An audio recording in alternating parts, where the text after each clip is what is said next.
This is the same 80-gallon aquarium. It began with empty glass, driftwood, rock, soil, and a clean strip of white sand. 20 months later, it looked like this.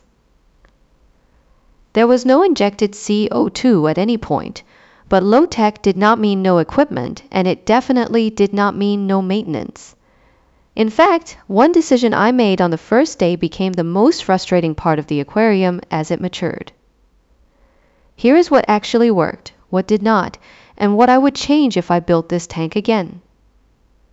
The goal was a large planted community aquarium that would feel established and natural without depending on injected CO2. At the beginning, the 80-gallon tank was completely open. That made the first decisions easy to see. The main hardscape would create height and structure, the planted area would sit toward the back, and the front would remain bright and open. I placed soil across the rear section where the plants would grow, then used white sand across the foreground. Against the darker soil, the sand made the whole aquarium look deeper. It also created a clear visual path through the wood and rock. At this stage, the separation looked clean. In photographs, it was exactly the contrast I wanted. But soil and sand do not care about a design drawing. Fish move them, water flow moves them, maintenance moves them. And every time a plant is pulled or replanted, some of the material travels with its roots. That problem was still in the future. First, the tank needed plants. Over the next several days, the empty hardscape began to change. The earliest plants were spaced through the soil rather than packed into a finished wall. That left a lot of the background exposed, but it also gives us an honest view of how much growth happened later. This is an important part of building a low-tech aquarium. The first week is not the finished picture. Plants need time to settle. New growth has to replace older growth, and the layout develops as you learn which areas are actually working. I did not use injected CO2 to accelerate that process. Instead, the aquarium depended on consistent lighting, filtration, maintenance, and time. The light was a Fluval aquarium light running 8 hours per day. I used its sunrise and sunset settings instead of switching instantly from darkness to full brightness. Filtration came from a Fluval FX5 canister filter. That is an important detail because no injected CO2 does not mean no technology. This was still an 80-gallon community aquarium with circulation, filtration, lighting, and a regular care routine. The goal was not to remove every piece of equipment. It was to grow the tank without a pressurized CO2 system while keeping the environment stable enough for the plants and fish. By early April, the aquarium had changed from a new planting into a living display. The hardscape was still very visible, and the plants had not yet filled every space, but the tank was beginning to look connected rather than newly assembled. The later April footage makes the first major progress easier to see. Growth was appearing around the wood and through the background, and the community fish made the scale of the aquarium much clearer. By May, the difference was no longer subtle. The planted sections carried much more visual weight, the empty gaps were closing, and the hardscape was becoming part of the planting instead of sitting in front of it. This is the stage people often compress into a few seconds in a transformation video, but the time between those images is the real method. There was no single product that changed the aquarium overnight. The visible result came from keeping the light schedule consistent, running strong filtration, and repeating the maintenance routine while the plants developed.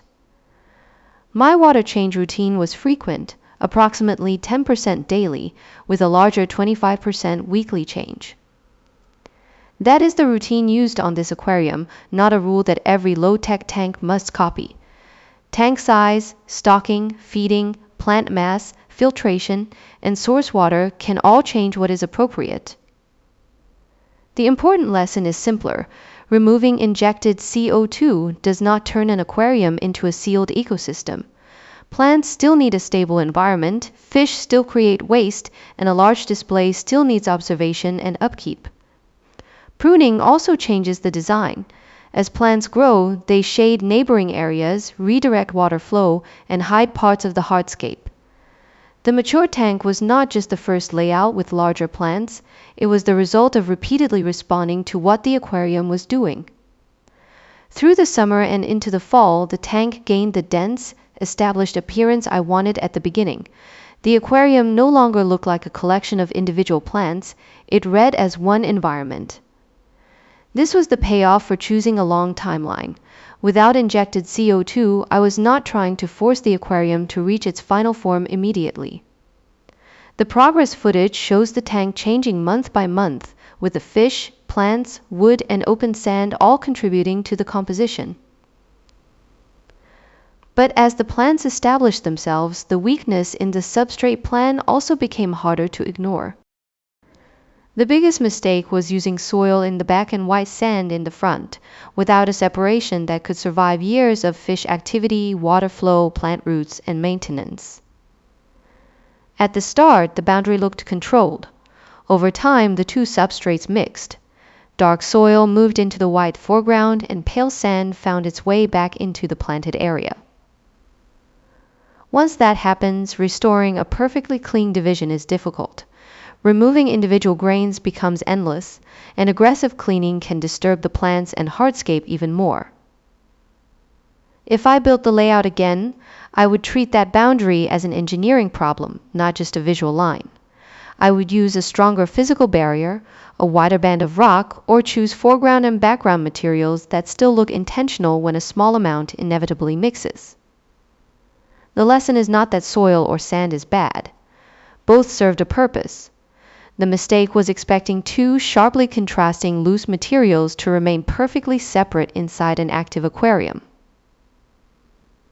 By the final footage, the aquarium had become a dense planted community. It was far removed from the bare glass and exposed hardscape of the first days. The plants grew without injected CO2. The Fluval light ran 8 hours with sunrise and sunset settings.